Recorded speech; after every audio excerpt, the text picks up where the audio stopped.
अस्सलाम वालेकुम मेरे सादा से पाकिस्तानियों। मेरा नाम रेहान तारिक है और आप मेरा यूट्यूब चैनल और फेसबुक पेज देख रहे हैं। करोड़ हा दुरूद आकाए दो जहां नबी मेहरबा मोहम्मद मुस्तफ़ा सल्लल्लाहु अलैहि वसल्लम पर। इस दुआ और इस उम्मीद के साथ इस व्लॉग का आगाज करते हैं कि अल्लाह रब्बुल इज्जत इस मुल्क के फैसला साजों के दिलों में सादा से पाकिस्तानियों के लिए नरमी पैदा कर दे।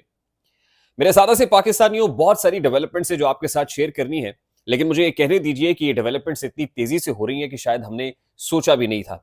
हमने चंद रोज पहले आपको बता दिया था कि इंतखाबात के दिन यानी पोलिंग डे 8 फरवरी से पहले कुछ बड़ा होने जा रहा है। फिर हमने आपको बताया कि इंतखाबात से 2 रोज पहले साइफर केस के फैसले के आने के कभी इम्कानात मौजूद हैं, लेकिन अब यक न शुद्ध दो शुद्ध, और फिर इतनी तेजी से कि शायद आपने और मैंने ये गुमान में भी नहीं सोचा होगा, गुमान भी नहीं किया होगा कि इतनी तेजी से ये सारी चीजें एकदम से हो जाएंगी। अब 24 से 48 घंटे इंतहाई अहम है और अब मैच पड़ गया है कि पहले तोशा खाना फौजदारी केस का फैसला आना है या पहले साइफर केस का फैसला आना है। ये क्या मामला है आज के इस व्लॉग में आपके सामने रखेंगे। Chief of the army staff general Syed Asim Munir की जीएचक्यू में एक इंतहाई अहम मुलाकात हुई है। इस मुलाकात के कंटेंट्स आपके साथ शेयर करेंगे, इसकी तफसीलात आपके सामने रखेंगे। उसके साथ साथ इंपॉर्टेंट चीज यह है कि बीएलए की तरफ से यानी बलूचिस्तान बलोच लिबरेशन आर्मी की तरफ से फ्रंटियर कोर की इंस्टॉलेशंस पर अटैक किया गया है और इस वक्त जब मैं आपसे बात कर रहा हूं तो इलाका मैदानी जंग का मंजर पेश कर रहा है।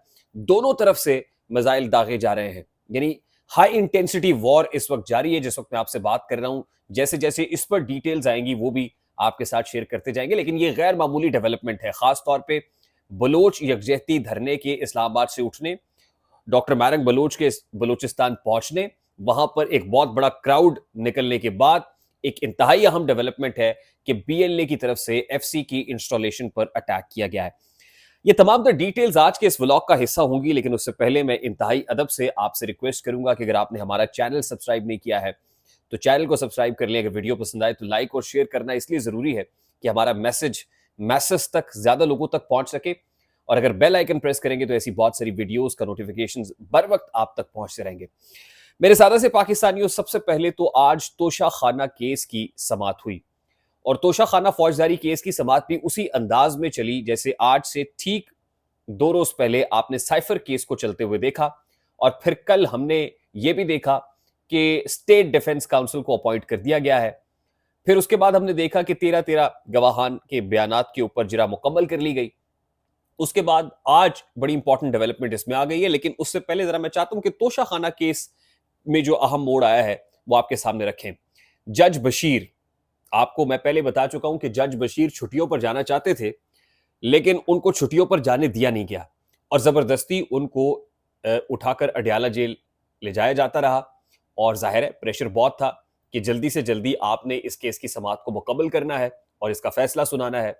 आज इमरान खान के जो सीनियर लॉयर्स हैं वो अदालत में मौजूद थे। कुछ ताखीर हुई, शहबाज खोसा जो लतीफ खोसा के साहबजादे हैं वो भी मौके पर पहुंच गए, लेकिन अदालत की तरफ से इमरान खान की लीगल टीम को, इमरान खान और बुशरा बीबी की लीगल टीम को हक के जिरा, हक के दिफा नहीं दिया गया। ये हक उनसे छीन लिया गया और उसके बाद अब लग ये रहा है कि 24 से 48 घंटे के अंदर अंदर किसी भी वक्त, क्योंकि कल 342 का स्टेटमेंट रिकॉर्ड होना है, बुशरा बीबी का भी 342 का स्टेटमेंट रिकॉर्ड होगा और उसके बाद 24 से 48 घंटे के अंदर अंदर इस केस का फैसला सुनाया जा सकता है।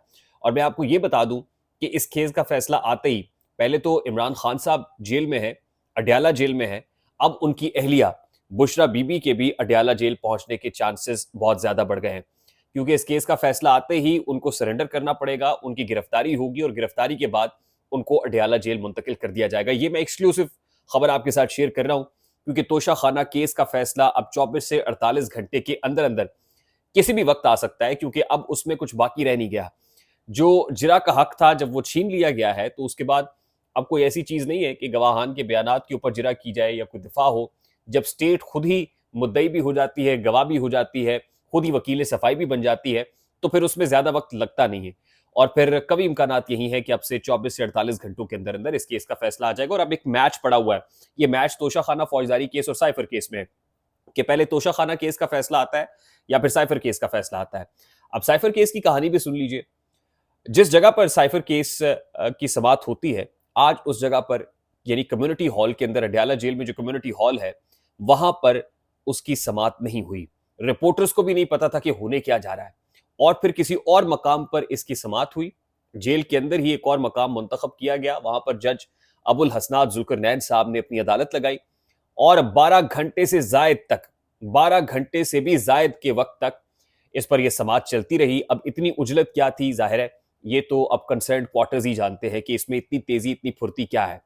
और जाहिर है जब स्टेट डिफेंस काउंसिल्स लगा दिए गए हैं, यानी स्टेट के एक्सपेंस के ऊपर वकला अपॉइंट कर दिए गए हैं, स्टेट खुद ही मुद्दई है, खुद ही गवाह है, खुद ही वकील सफाई भी है, तो फिर किसी भी वक्त वो तमाम तर प्रोसेस मुकम्मल कर सकती है। और यही हुआ। 25 गवाहान थे जिनके बयानात पर जरा मुकम्मल की जानी थी। कल तक अभी 13 गवाहान के बयानात पर जरा मुकम्मल हुई थी। आज 12 गवाहान को बुलाया गया था और 12 के 12 गवाहान के बयानात पर जरा आज ही रात गए मुकम्मल की गई है। आज जिस वक्त शाह महमूद कुरैशी और इमरान खान को लाया गया तो फिर तल्ख जुमलों का तबादला जज और दोनों मुल्जिमान के माबैन हुआ। और जज साहब ने कहा कि सुप्रीम कोर्ट ऑफ पाकिस्तान का फैसला है कि इस केस को एक्सपीडिशियसली चलाया जाए। और फिर इशारा किया गया शाह महमूद कुरैशी की तरफ कि एक्सपीडिशियसली का मतलब क्या है। शाह महमूद कुरैशी की अंग्रेजी बहुत अच्छी है, शाह महमूद कुरैशी तो जानते हैं। फिर इमरान खान साहब ने कहा तेजी से और दुरुस्त अंदाज में।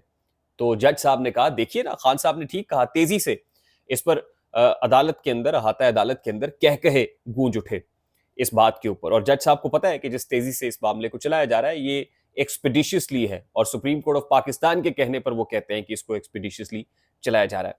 शाह महमूद कुरैशी साहब जब तल्ख हुए तो जज साहब ने यह भी कहा कि कुरैशी साहब आपकी जमानत भी कैंसिल हो सकती है, सुप्रीम कोर्ट ऑफ पाकिस्तान ने यह भी कहा है। अब इमरान खान साहब एक मौके पे आके जज साहब को यह कहने लगे कि जब ये मैच फिक्स्ड है, जब मैच ही फिक्स्ड है तो फिर मेरे यहां होने ये ना होने से कोई फर्क नहीं पड़ता है, आप मेरी हाजिरी लगा लें। ये कह के इमरान खान साहब वापस चले गए। शाह महमूद कुरैशी साहब और जज साहब के माबैन भी इसी तरह के जुमलों का तबादला हुआ, जिसमें शाह महमूद कुरैशी साहब ने कहा कि अगर आप फेयर ट्रायल का हक नहीं दे सकते फराख दिली के साथ तो फिर कोई फायदा नहीं है। फिर मुझे यह कहना पड़ेगा कि आई बीन बुचर्ड और इंसाफ का कत्ल किया गया है। ये शाह महमूद कुरैशी साहब ने जज साहब से कहा। यानी दोनों ही खासे नाला दिखाई दिए। उसके बाद सहाफियों से गैर रस्मी गुफ्तगू हुई। सहाफियों से गैर रस्मी गुफ्तगू में पाकिस्तान तहरीक इंसाफ के बानी चेयरमैन इमरान खान साहब ने कहा कि पीटीआई से बल्ला जरूर छीना गया है लेकिन ईमान नहीं छीना गया। ईमान अभी पाकिस्तान तहरीक इंसाफ के पास है। और कल जो रैलियां निकली हैं, मैं लोगों को अप्रिशिएट करता हूं कि इस बदतरीन घुटन ज़दा माहौल के अंदर भी लोग सड़कों पर बाहर आए हैं। और फिर उसके साथ साथ इमरान खान साहब ने बड़ी इंपॉर्टेंट जो रिमार्क्स है वो ये दिए कि ये मैच फिक्स्ड है और इस सारे के सारे खेल को नवाज शरीफ के लिए बनाया गया है और नवाज शरीफ को अब वीगो डाला भी वजीर आजम नहीं बना सकता। अगर इंतखाबात ठीक तरीके से हो तो वीगो डाला भी, यानी इशारा उन्होंने मुक्तदरा की तरफ, इस्टेब्लिशमेंट की तरफ किया।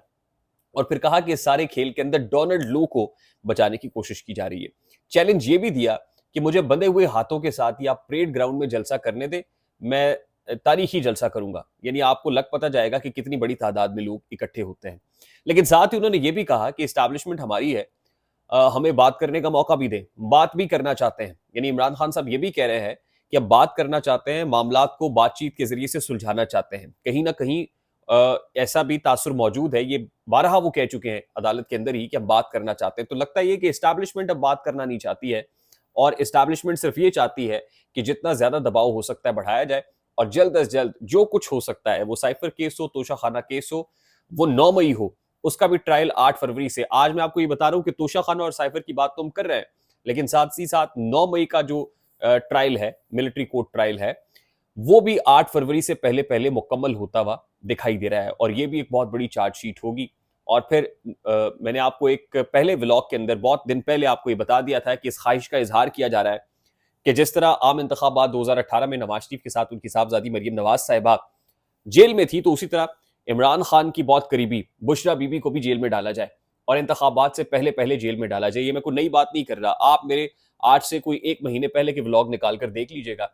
मैंने ये खबर भी आपको उसी वक्त दे दी थी और अब ये खबर भी बिल्कुल ऐन दुरुस्त और सच साबित होती हुई महसूस हो रही है। अब तो हमें सिर्फ ये देखना है कि पहले तोशा खाना केस का फैसला आएगा या पहले साइफर केस का फैसला आएगा। दोनों के फैसले करना मकसूद है और उससे एक लाउड एंड क्लियर मैसेज देना भी मकसूद है। अब इमरान खान साहब को ये तो पता है कि इंतखाबात शफाफ नहीं हो रहे, जिस तरह से वो कहते हैं हमारे कारकुनान और रहनुमाओं को उठाया गया है, तो फिर लोगों को इलेक्शन लड़ने का आर्टिकल 15, 16, 17 जो है उसकी बदतरीन पायमाली हो रही है, आर्टिकल 10 बुनियादी हुकूक की भी खिलाफ वर्जी हो रही है। ये सारी बातें इमरान खान साहब ने आज सहाफ़ियों से गैर रस्मी गुफ्तगू करते हुए की हैं। अच्छा, एक और खबर जो हमने आपके साथ शेयर की थी वो ये भी है कि किसी भी वक्त अभी तो लग रहा है ना कि जैसे चांसेस आर ब्राइट के PTI back independent candidates election contest करें, लेकिन इंपॉर्टेंट ये भी है कि आने वाले दिनों में यानी चंद घंटों की बात है, इमरान खान साहब इलेक्शन का बायकॉट भी कर सकते हैं। मैं अभी तक अपनी उस खबर के ऊपर भी कायम हूं। अभी तक की जो इंपॉर्टेंट डेवलपमेंट्स इस पर्टिकुलर मामले को लेकर हैं, इतनी तेजी से हो रही हैं, इतनी तेजी से हो रही हैं कि कुछ भी पॉसिबल है। लेकिन मैं खबर आपको ये दे रहा हूं कि वो जो खबर मैंने आपको पहले दी थी खासतौर पे बायकॉट से मुताल्लिक, मैं अभी तक उस खबर के ऊपर कायम हूं और कुछ भी हो सकता है। अब बड़ा क्विकली जाते जाते chief of the army staff general Syed Asim Munir की जो मुलाकात जीएचक्यू में हुई है, वो नहयान जो फॉरेन मिनिस्टर हैं ईरान के, उनके साथ हुई है। और दोनों ने जो अपने रिलीजियस और कल्चरल टाइज हैं और हिस्टोरिकल जो ईरान और पाकिस्तान की दोस्ती है उससे मुताल्लिक बताया है। और जाहिर है ईरान वो मुल्क है जिसने पाकिस्तान को सबसे पहले एक्सेप्ट भी किया था। और अब ये फैसला हुआ है कि दोनों साइड से जो मिलिट्री लाइजन ऑफिसर्स हैं वो अपॉइंट किए जाएंगे और ये जो दहशतगर्दी का अफरीत है उससे मिलकर लड़ने के लिए जो कॉपरेशन है, बायलेटरल कॉपरेशन है और डिप्लोमेटिक एंगेजमेंट है, उसको बढ़ाया जाएगा। और दोनों तरफ से मुश्तरका तौर पर एक एलामिया भी जारी कर दिया है जिसमें मस्बत बातें हैं। दोनों ममालिक ने ये अपने जो ब्रदरली और कॉर्डियल रिलेशनशिप्स हैं उनको रियलाइज करते हुए बातचीत करने का फैसला किया है मिल बैठ के। और फिर ये भी कहा है कि दोनों एक दूसरे की जो सॉवरेनिटी है उसका ख्याल रखेंगे, सैंक्टिटी का ख्याल रखा जाएगा। तो मेरा ख्याल है कि सैनिटी प्रिवेल कर गई है। ये इंतहाई इंपॉर्टेंट मुलाकात थी जो chief of the army staff के साथ हुई है। और साथ ही इस इंपॉर्टेंट मुलाकात के पर्सपेक्टिव के अंदर आज मैं आपको ये बता दूं कि बीएलए की तरफ से एफसी के फ्रंटियर कॉन्स्टेबलरी की अहम इंस्टॉलेशंस को अटैक किया गया। और इस वक्त जब मैं आपसे बात कर रहा हूं तो एक कुमसान का रन पड़ा हुआ है, अभी भी ये जंग जारी है। जैसे ही इस पर मजीद डेवलपमेंट्स होंगी तो मैं जरूर आपके साथ शेयर करूंगा।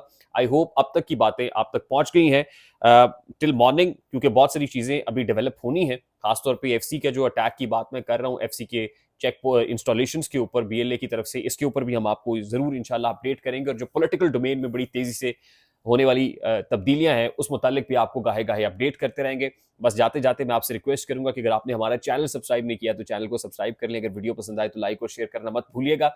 और अगर बेल आइकन प्रेस करेंगे तो ऐसी बहुत सारी वीडियोस आपकी निगाह से गुजरती रहेंगी। मुझे रेहान तारिक को इजाजत दीजिए। अपना बहुत सारा ख्याल रखिएगा। अस्सलाम वालेकुम।